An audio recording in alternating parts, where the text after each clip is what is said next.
Welcome to our HistoReddit story, where a spoiled millionaire has his life ruined.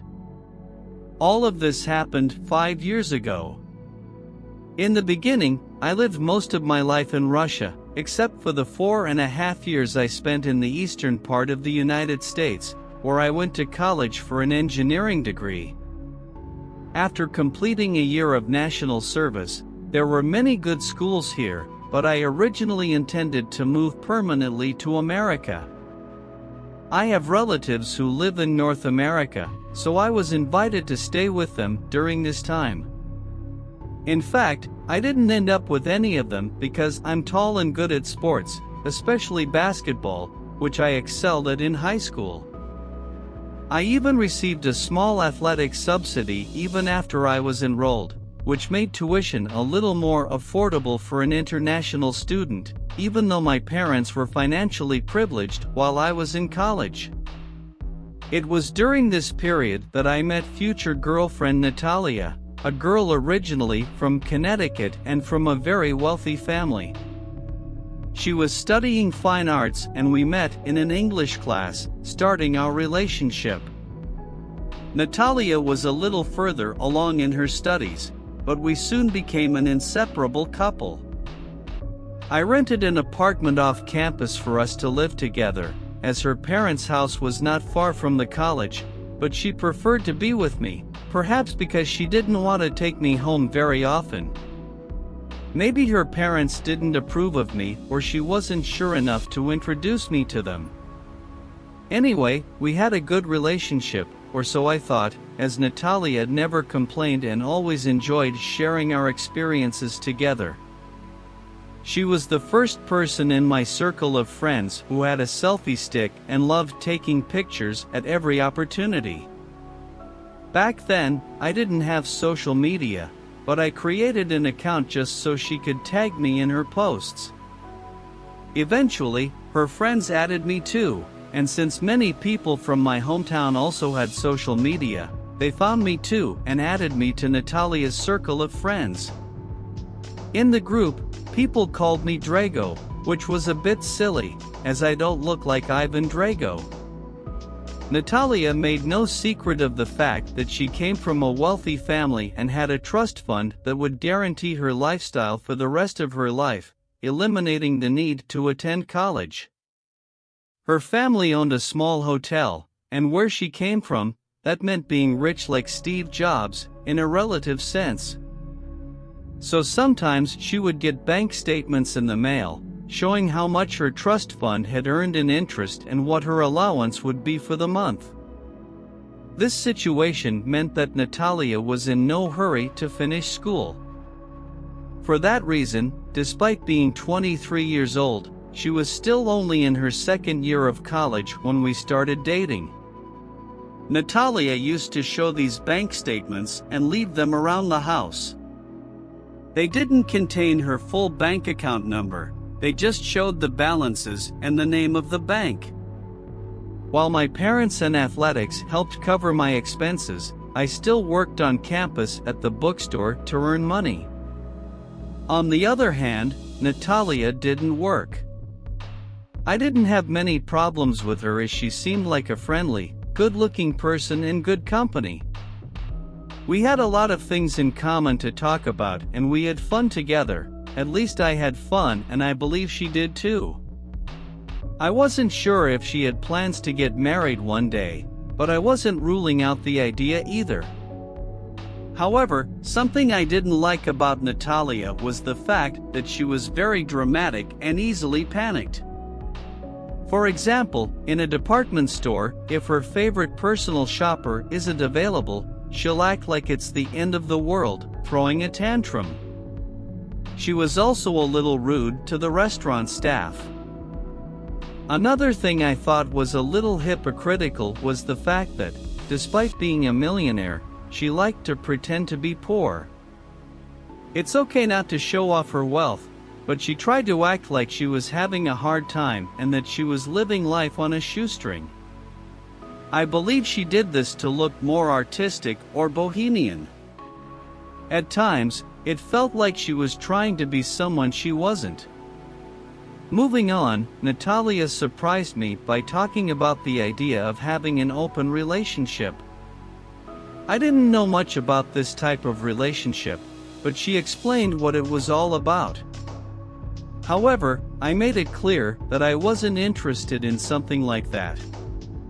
I asked her if she wanted to have an open relationship, and she said no, that she had just read something about it and was curious.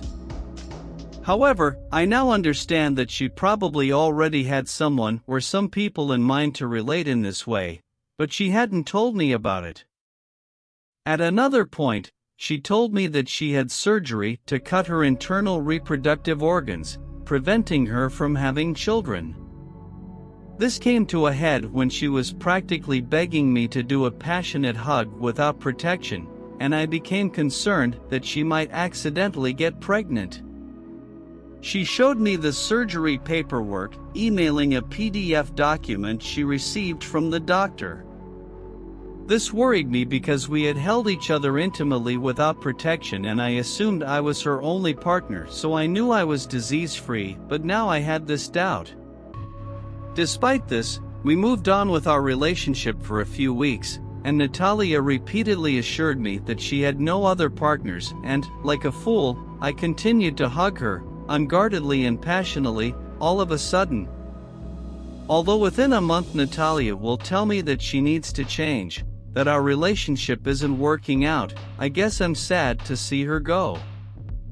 But we can be friends, and her attitude is yes, of course we can be friends. Even so, I knew she probably knew someone, or was always with that person, and now I'm ready to move on. My attitude is good, most girls come and go, that's life. I'm sure a lot of women have that same approach with guys. She left many of her things behind, such as clothes and papers, including her bank statements that had trust fund information on them. I tell her, since we're friends, why don't you come and get your stuff, or I'll bring it all to you, me. And it's not like she has a lot of stuff in my apartment. I think she especially didn't want me to bring it over to her house or her new place where she stayed because she had a new boyfriend, which is none of my business. I never hooked up my social media to my phone or went to computers to check it out, because I just didn't care about those kinds of things, and I still don't.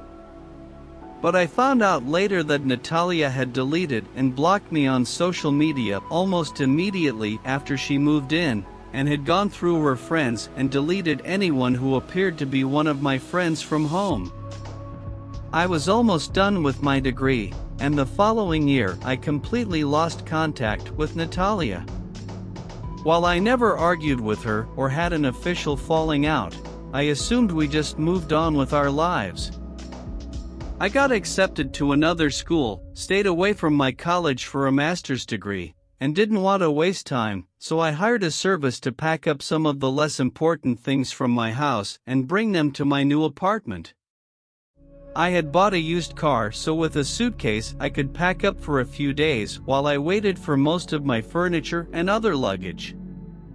Going to her parents' house not long after she moved out, because for so long she used my house as her address, she wasn't thinking enough to do it herself, otherwise I might keep getting her mail for a while in my new hometown.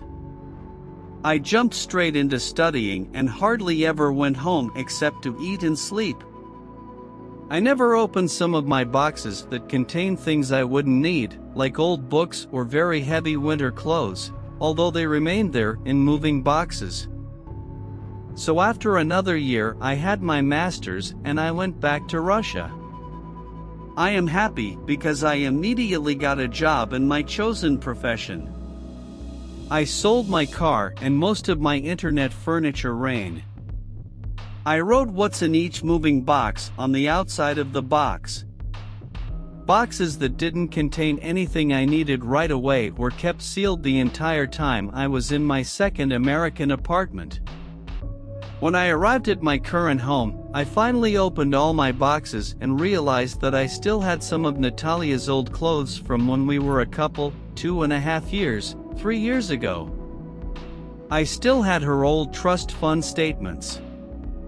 Speaking of years, I've assumed she's not one of those things anymore, but I still didn't want to give them away or throw them away without seeing what she had to say. So for the first time in years I checked my social media and I'm surprised to see that she has stopped me from messaging her. I tried texting her but her numbers changed, or maybe she blocked me there too. She doesn't reply. The same thing happens when I email her. Why would she block me, I wonder? I think it must be an internet problem. I go out and just try to look at her social media as a random web user, and I don't have any issues. I see that she has really changed, still beautiful, still dressed in a quirky and bohemian way. It feels kind of weird, but I take a little break from what I'm doing and just look at what she's been up to for the last few years. She's with a new guy now who looks a little like me, but with longer hair and less responsible. Good for her. I can see that she really lays out her whole life on social media. Every little thing is worth an update from her. She is as dramatic as ever. I noticed that she is much more political than she was before. Well, that's good. It's always good to believe in something passionately. I'm not the least bit surprised to see that, as usual, she portrays herself as a struggling artist making her way in the big bad city. Whatever works for you, Natalia, work on it. She talks rubbish about high fashion brands, how she never had anything growing up, how she ate grass stew as a kid because she was so poor. She is really exaggerating, and also she stole this story from me, because I was telling her how my relatives were forced to eat expensive grass during the Patriotic War, because there was not much other food. All of this is just her being a poser, which doesn't affect me. But what gets me is when I see a post that mentions my name, and it's so similar to her abusive ex, Opie. OMG, her friend was referring to a photo of how verbal abuse is just as harmful as physical abuse. Natalia responded in the affirmative when Opie really tried to undermine my self-esteem. He wasn't afraid to threaten me either. Many guys who were friends with her on social media commented that they would hurt or humiliate me if they saw me. For most of them I would laugh as I would tackle them like squishing ants, especially since so many of them wore blue women's jeans. I mean, they really think they're in the big leagues, but now I'm furious that Natalia lied about me. Some even considered reporting me to school administrators to cancel my degree, or create some silly list, but none of them bothered to keep in touch with me. They didn't know that I had returned to Russia. They even talked about calling the police or arresting me in other posts. Natalia also mentions my name and accuses me in various ways, saying that I cheated in school and that my parents are involved with the Russian mafia. This is all a lie. In every post, Natalia tries to appear as if she is being generous by not reporting me to the authorities, and wanting to give the impression that she is a survivor. Her friends are like blind followers, supporting all her lies. I saw that she broke up with a guy who, I later found out, was the one she dated after me, and he also got his ass kicked. I bet he was deleted from social media too, just like Natalia did to me. She built an image of a dedicated artist, and her current boyfriend seems to believe in this farce. They share an apartment together. Found out boyfriend works 9 to 5, but seems like the hipster type. Maybe he's also an artist struggling to make ends meet.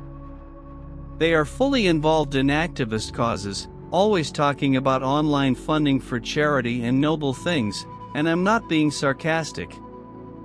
Natalia vilifies my name on various platforms such as Facebook, Instagram, and the stupid app Bluebird, where people brag about it for no reason. I wonder how to prove Natalia is lying. From the information I have, unless she's gotten used to spending $10,000 a day for the past 2 years, bought a Bentley, and taken on Taylor Swift in court. She should be earning just over 6 figures a year and will continue to do so for the rest of her life. Ever. The truth is, I'm over Natalia and I'm glad I don't have her in my life anymore. I don't care what these social media losers think of me, until I see another post where Natalia makes a dramatic statement about how she is unable to have children due to a traumatic attack. She didn't blame me for this imaginary attack, but she was trying to gain social points by pretending to be a victim. I was even more convinced when she and her friends edited some of my photos online. Natalia used her selfie stick to modify my face using Photoshop, and these photos were captioned with all sorts of slurs and criminal accusations. It's funny how they're all eager to accuse me of being a criminal and talk about how they'll beat me up if they find me, but none of them think to take it to the police. It seems that they are too lazy. Also, she blamed PTSD for the fact that I still hadn't graduated from college, even though I was in my late 30s. I thought about creating a fake account and having her add me as a friend, but when I looked at her friends list, I noticed that one of my friends was still there. This friend doesn't speak English and doesn't spend a lot of time on social media, so he had no idea what was going on. Some people also commented that they noticed it was weird for Natalia not to include her own parents on her friends list, but she explained it by saying that they were too old and not tech savvy. Perhaps she hid the truth, as her rich parents could ruin the image she built online. After a lot of research, I found out where Natalia works, which is at a non-profit organization. Finally, I decide to return her things, including expensive clothes, designer shoes, and bags. I put it all in a box along with your bank statements and send it to the non-profit. I don't write her name on the outside, but I explain in a note that these items were purchased by her as she watched me while I was in the US. I believe they could raise many thousands of dollars if they sold this stuff on eBay. Of course, that would be great for the non-profit, should owner Natalia be willing to part with them. You could ask her a few days later about Natalia's actual bank statements before sending them in the box. Collecting some of her biggest hits online, where she posted pictures of herself at rallies, posing as if she were rich, complaining about his hard life and showing he cared about the suffering of others.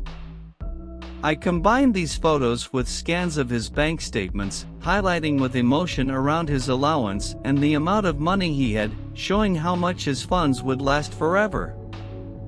Also, I made a point of highlighting the name of the fund's originator, a well-known name in American industry, who was identified as his great-grandfather in each of the 12 statements I added. One of Natalia's self-righteous posts was about being poor and struggling to make ends meet with her art, but my favorite was when she pretended to be infertile due to an attack on her tied tubes. I highlighted her parents' state and zip code on the invoice, although I crossed out their exact address. In a fun and creative way, my Russian friend and I spammed the profiles of all of Natalia's friends with these photos that showed her to be rich and a liar, all the photos we had access to, which were well over 300. I shot wide crosshairs of worship similar to her through a filtered and photoshopped account where she always thought she needed to lie to stand out. We also send a lot of bird calls to her and all our friends through another app. The fallout was hilarious, her denial sad and pathetic, but mostly hilarious for her credibility, which is now shattered. Her boyfriend is furious, and rightly so, as she liked to portray herself as a poor artist but was sitting on a fortune. I can offer my time or homemade brownies to hungry artists, while she amassed friends, subscribers, and followers on her social media. 1,200 friends, 2,700 subscribers, 1,000 followers, A week later, 600 friends, 900 subscribers, 400 followers. Natalia, are you sure you're not James Charles? My friend doesn't speak English, but he and I are waiting to see if you're the next to go down. Social castration and death need no translation. Months after that, I was curious to see if she would be online anymore, and poof, her profiles were gone, or at least the ones she had been using for years. I hope her boyfriend enjoyed the sudden surge of wealth. It was probably an awesome day at the office for him to come home to find his bohemian hipster girlfriend sitting on millions of dollars. To this day, I have no real idea why Natalia did this to me. I was always really nice and I never raised my voice at her, nor can I remember a time when we actually got into an argument. It's a mystery. What isn't a mystery is the fact that the non-profit called me long distance to say thank you for the box and they made sure Natalia got it. I haven't tried to make it a secret that these items came from me, so if she wants to sue me for ending a war she started, she can go ahead.